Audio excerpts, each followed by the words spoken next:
Good afternoon, everybody. Eric Foster, co founder of the Future Today and Tomorrow Super PAC. Sorry, I'm trying to work on the adjustments of this video, but wanted to ask you all a question. Are you aware that the right to vote is not a guaranteed right of American citizenship? Probably not. Now, yes, we have the 14th Amendment and the 15th Amendment. We have the um, 19th Amendment, the 24th Amendment, the 23rd Amendment, and the 26th Amendment.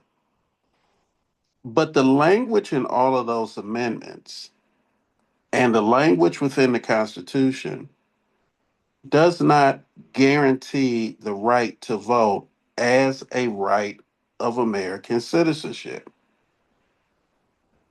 The right to vote has been treated as a right of the states. And the federal government's job is to just ensure that the states don't discriminate against the right to vote, but the right to vote is not a guarantee of your citizenship. It doesn't transfer when you move state to state like your citizenship does. And so when we hear the conversation about the SAVE Act, and the BS from the MAGA side that they want a law that will only allow American citizens to vote in federal elections. What they don't tell you is that in numerous Supreme Court decisions, going as recent as Baton v. McMaster and then Bush v. Gore in 2000, Chifano v. Washington in 2020, Shelby versus Holder in 2013, various court decisions have determined that the right to vote is not coexistent with citizenship, that the 14th Amendment didn't convey the immunity and privileges of citizenship to voting, that individual citizens have no constitutional right to vote for the electors of President of the United States unless and until the state legislature chooses the statewide election as the means to implement the power to its power to appoint members of the electorate. And only courts can shape substantive due process rights under the 14th Amendment. So these various cases, going all the way back to the slaughterhouse cases of 1873, U.S. v. Kirschenk in 1876, U.S. v. Reese in 1876, McPherson v. Blacker in 1892, San Antonio Independent School District v. Rodriguez, Washington v. Davis, 1976, and on, the right to vote is not a constitutionally guaranteed right of citizenship. So, what is the purpose of the SAVE Act? Well, the purpose of the SAVE Act, by saying that at a federal level, to vote in federal elections, you have to prove citizenship. That doesn't guarantee you the right to vote in federal elections either, because the underpinnings of everything else, the silence that the base Constitution has on voting rights, the Supreme Court decisions from the 1870s all the way through 2020 that have found that the right to vote, in their opinion, is not expressly protected under the privileges and immunities of citizenship or equal protection of citizenship clauses in the Constitution. So it's not guaranteed that it transfers with you state to state. It's a franchise granted by the state.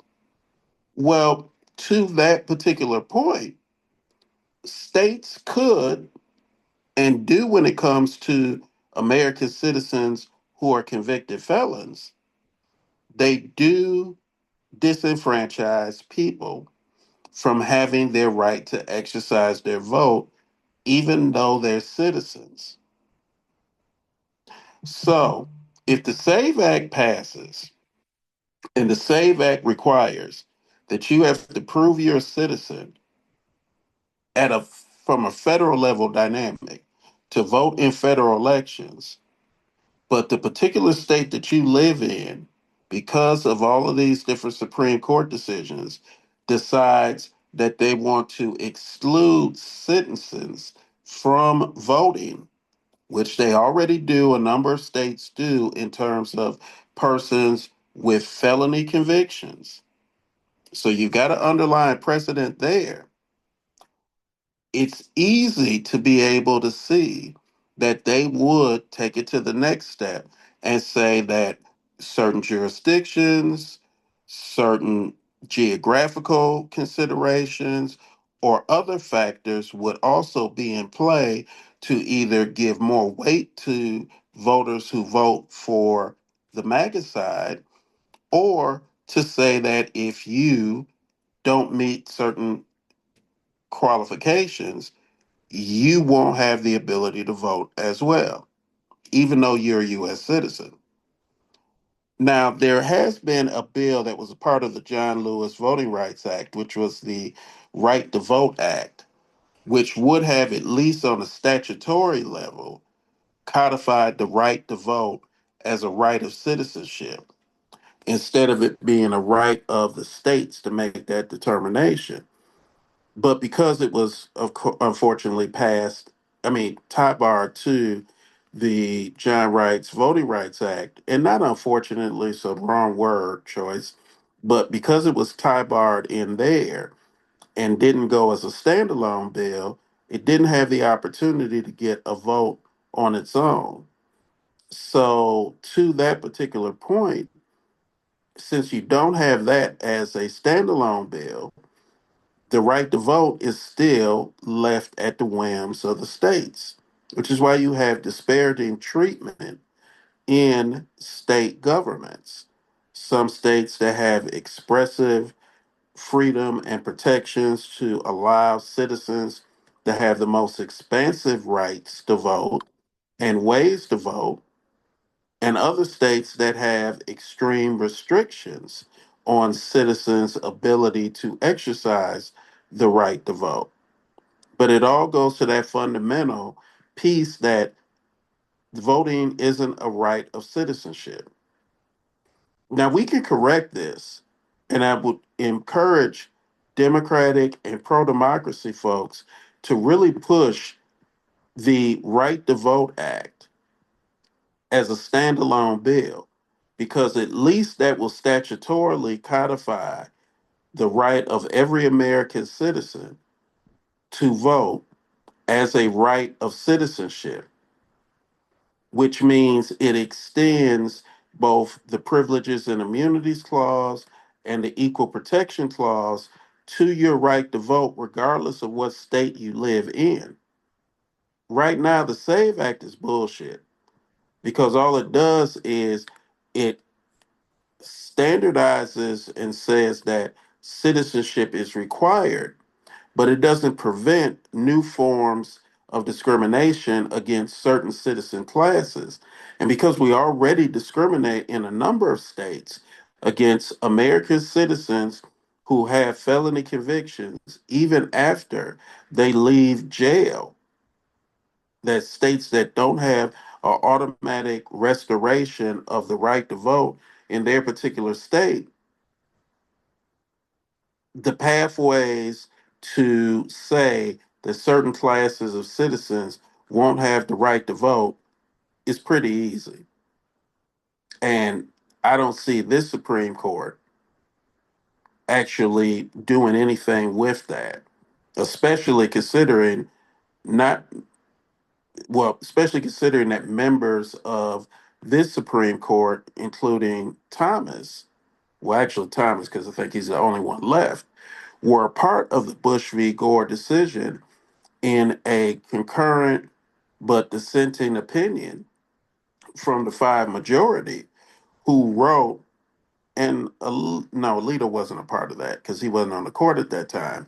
But Thomas wrote as a part of that concurring decision that the right to vote is not a guaranteed right, and that the you don't have a constitutional right to vote for electors for the office of president of the United States. So, Democrats, it's real simple. The SAVE Act saves the ability for MAGA to say certain citizens can't vote. The Right to Vote Act actually gives all citizens the full right to vote as a right of citizenship instead of a right of the states to grant. And then it gives you privileges and immunity clause protection, as well as it gives you equal protection clause protection. Makes it harder to disenfranchise and cheat against you as a citizen if the right to vote is a guaranteed right of citizenship. Now, we do need to long term address it constitutionally, but your counter needs to be to the SAVE Act, the Right to Vote Act, because they lie about you wanting non citizens to vote, which is lies. And you all need to call those lies out constantly. But the Right to Vote Act is the counterbalance to the lie, and it's a step in the right direction. Now, I wrote on this and I will share links to that particular article I wrote back in 20, well, really more of a white paper in 2022 early, where I talked about, did you know that the right to vote isn't a guaranteed right, constitutionally guaranteed right? But ultimately, that's the challenge. That's why we have the ability for people to disenfranchise your right to vote with ease, because it's not a guaranteed right of citizenship. It'd be a lot harder if it is considered a guaranteed right of citizenship, just like other rights aren't easily trampled upon because they're tied to your citizenship. So, that's a step we need to take in the right direction. This is Eric Foster, co founder of the Future Today and Tomorrow Super PAC. Please follow us online, on LinkedIn, on Facebook, on Threads. I don't think we have a Twitter, but honestly, I wouldn't want to be on Twitter anyway because of how Twitter is. But, and we are going to probably add a Blue Skies, but follow us for more ways to get in the fight and change the paradigm as we try to make sure that we still have a functioning constitutional republic and representative democracy for ourselves, our children, and our future. Thank you.